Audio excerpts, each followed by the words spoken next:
So how is it that families can achieve great outcomes now that lead to even more in the future? To answer this, I'd like to welcome Sam Paior. She's Director of the Growing Space and winner of the 2021 Impact 25 Awards for contributions to positive social change. Sam will share some insights from over 20 years of supporting people with disability and as a parent of 2 young adults with a disability. Thanks, Sam. Thanks so much, Mello. Welcome to everybody. Thank you for having me. And I'd also like to share an acknowledgement, although I don't think I could possibly top that one by the preschoolers, but I do acknowledge the traditional owners and custodians on the land in which we're all meeting today.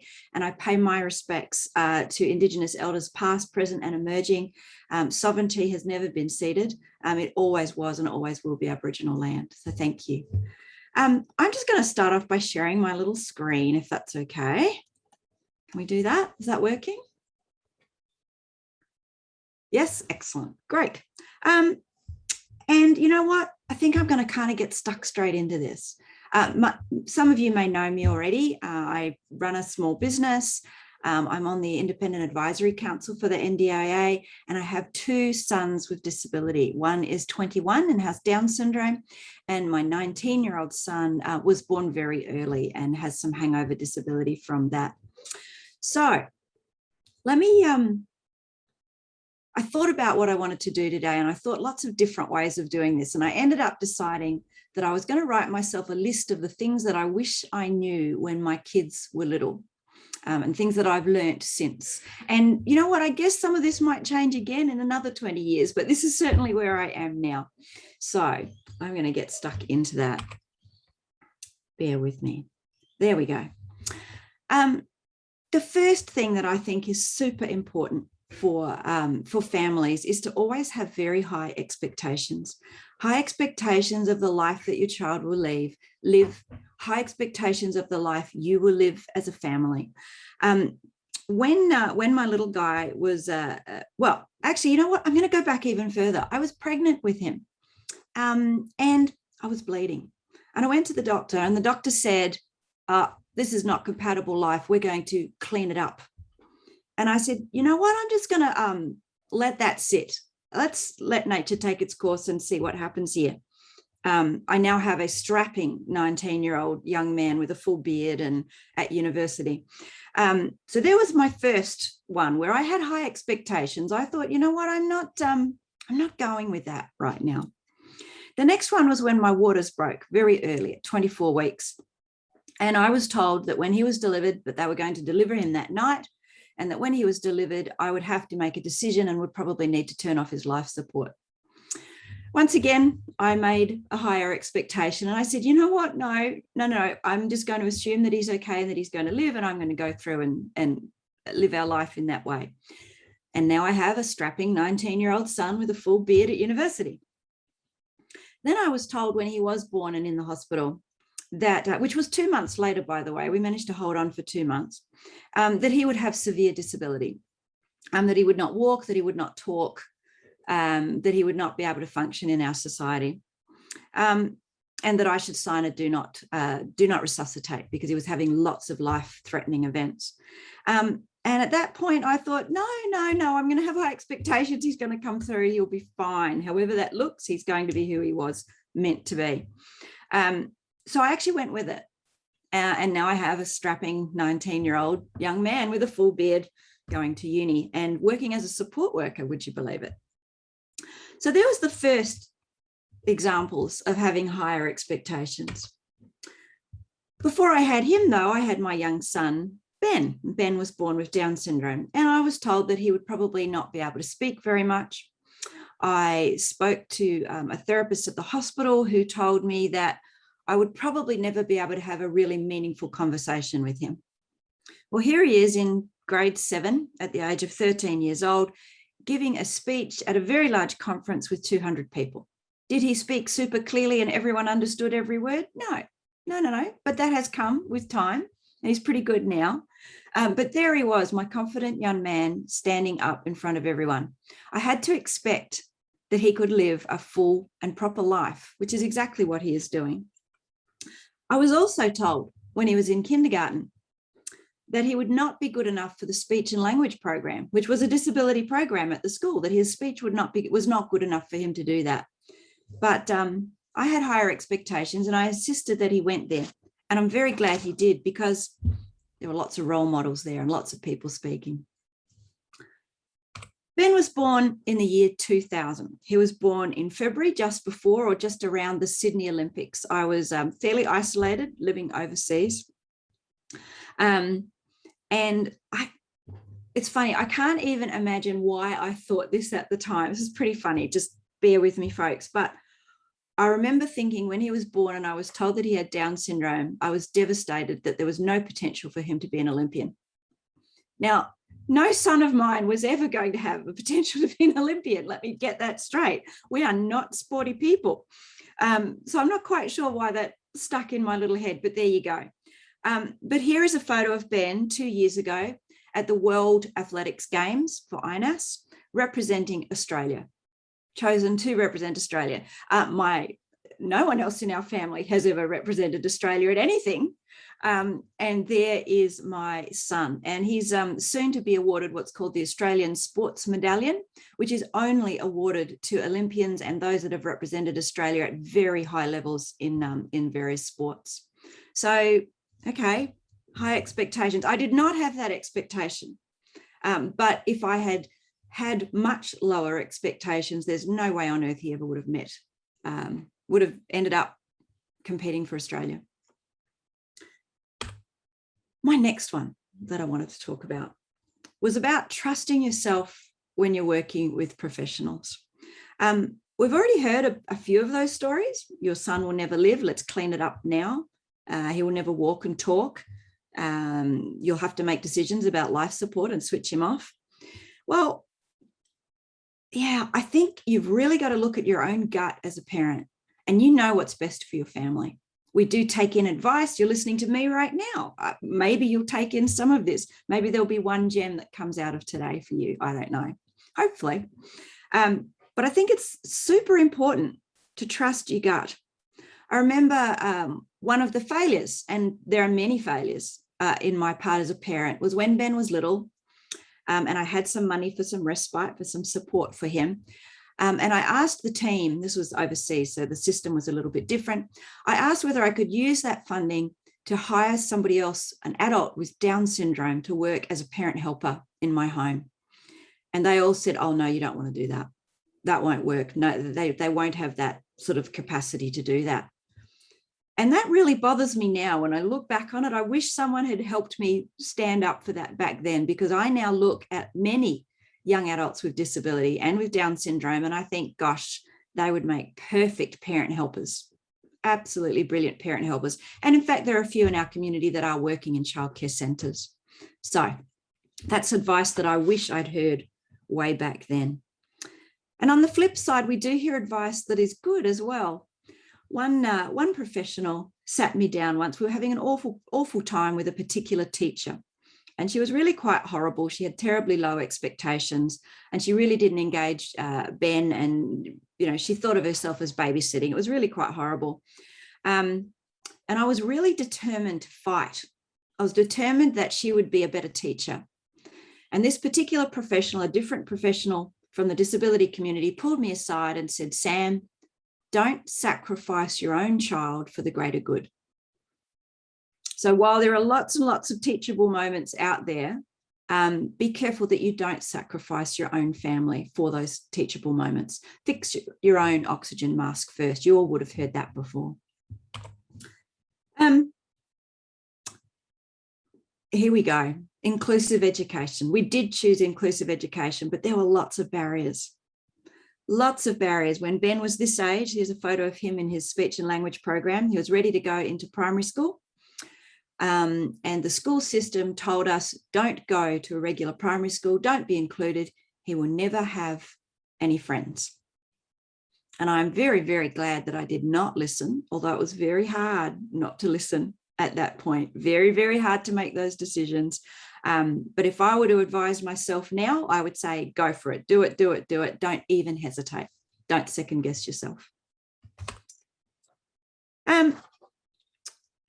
Another thing that I wish I'd known, I wish I had not devoted so much time and energy sitting in therapists' rooms, working with my kids, with the therapist. To be honest, we used to drive 45 minutes to an hour to get to many of our therapy appointments, both ways, because we lived in a regional area in the US. And every time I would go to the therapy, often I would actually fall asleep on the sofa while the therapist was working with my son, either of my sons. This is my younger son here.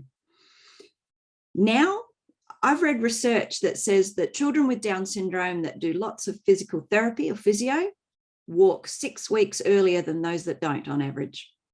And I think, was it worth giving up 3 hours of our life every week, utter exhaustion, petrol, cost, all of the things that go with that, inability to work for me at the time, in order for him to have potentially maybe have walked 6 weeks earlier? I'm not really confident about that. I'm really, really not confident about that. But moving on from that, even if he hadn't walked, I don't know. Ben was always going to be who he's going to be. And so was my younger son. I think back then I was going to therapy thinking that I was going to turn this elephant into a giraffe, that this slow lumbering thing was going to turn into this gazelle that was going to run through the fields and feed itself off the tallest branches and whatever else. That was a really, really weird perspective. I wish someone had told me about the social model of disability, about therapy is good and it is useful and it is an important piece of our package. We want our kids to be their best selves, no doubt. But I don't think I would have been so keen on changing my son to fit society if I had known what I knew now. Because I think now I should be changing society to fit him. All right. More about not drowning in therapy. When you add up all the hours you spend in therapy, there's still an absolute fraction of the time of your child's life. They're very, very small. When your therapist comes and meets them at school for half an hour a week or an hour a fortnight or whatever it is, they're not really spending a lot of time actually doing with your child. The best therapy is the therapy that happens in the home, with your family, at the playground, at the family gathering, and on holidays. I can tell you without a shadow of a doubt that my kids learnt the most that they ever learnt when we were actually on holidays, when we were away camping with other families, where other families would say, no, just leave him, he'll be all right. And then I would watch him be far more motivated to crawl across the dirt to be with the other kids in the mud pool, for example, whatever it was. All of these things were, I think parents of typical kids see the same thing. When you go away on holidays, your kids come back bigger and taller and stronger and smarter and doing more with more independence. So I think we should probably think about applying that to therapy as well. Therapists make great consultants, but they're not the doers. The doers are families and friends. That's a bit hard to hear sometimes when you're drowning and you're exhausted. But even when you're drowning and exhausted, you're doing more for your children than a therapist is doing in an hour a week or 2 hours a week. No question. The next one, this is really, no one told me this. I wish I had known, and I've come to this very late, but I wish I had done this when they were littler. I wish I had made friends with adults with disability when my kids were little. I have many, many very close friends with significant disability, a range of disabilities now. And I learn more from them than I learn about from anyone else. And I also would have had role models for my children had I had friends with disability in my home way back then. So here is one of my dearest friends, Glenda. Glenda has a muscular dystrophy. She's been in a wheelchair for a very long time. She refers to herself as a crip elder. That's a bit of confronting language for you, but that's her choice to call herself that. So Glenda and I have been friends for probably 10, 12 years now.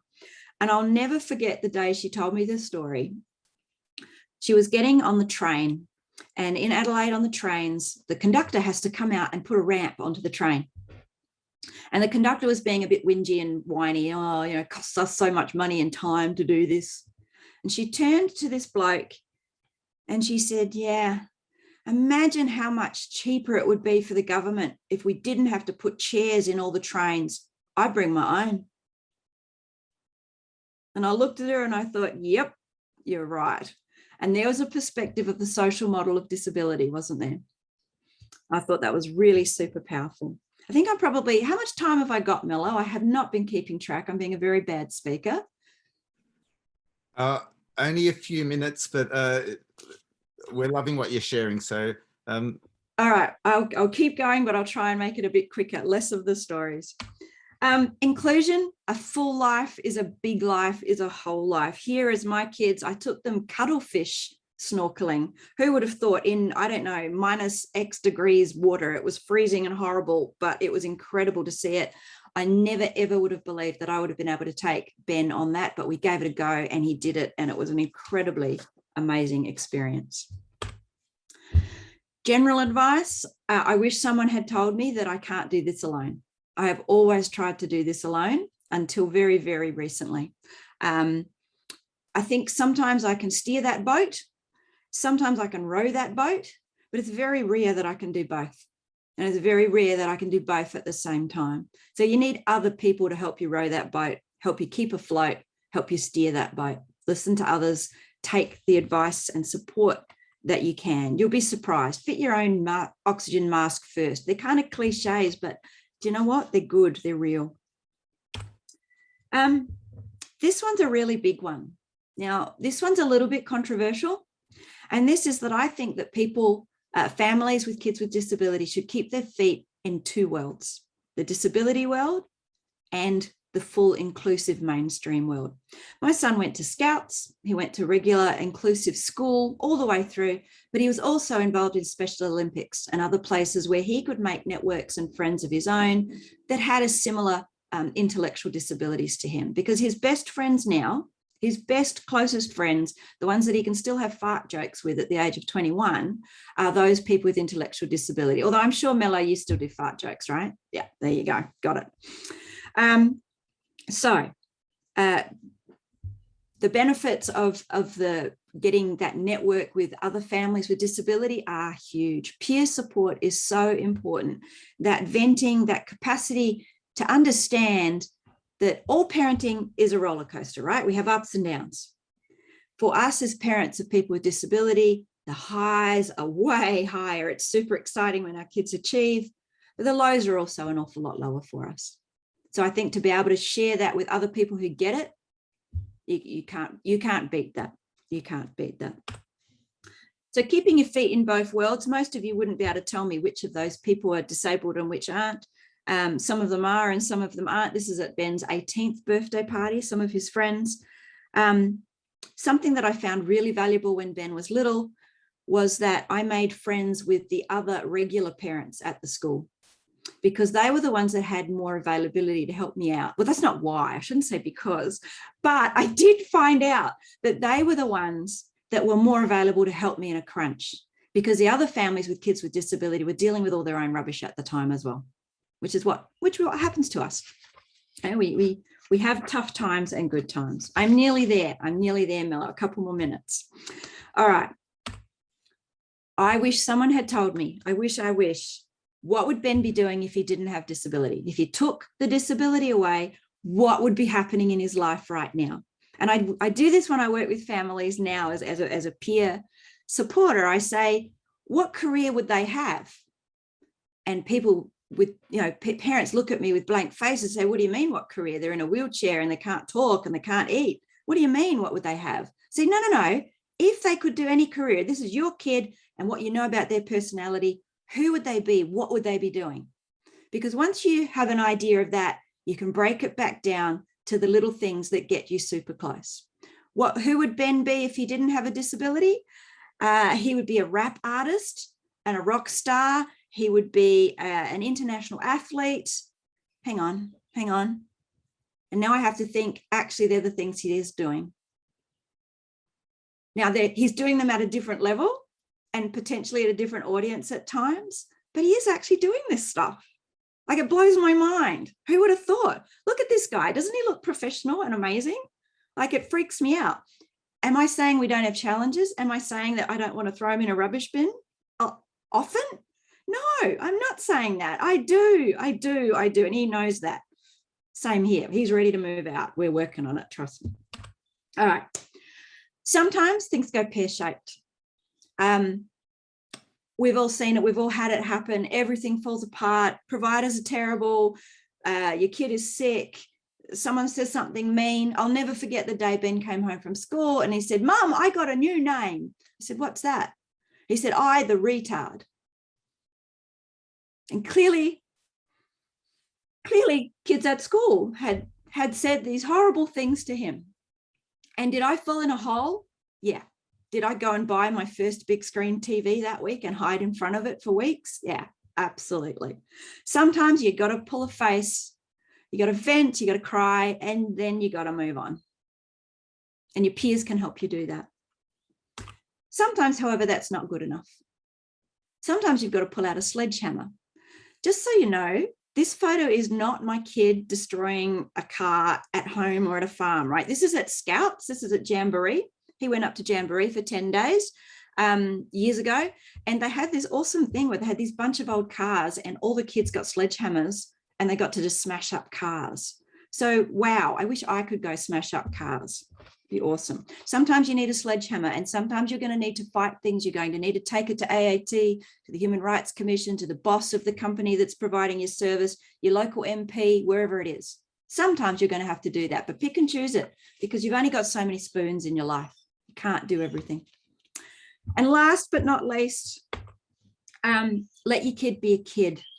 Don't fill them with therapy. Don't fill them with disability and disabled lives.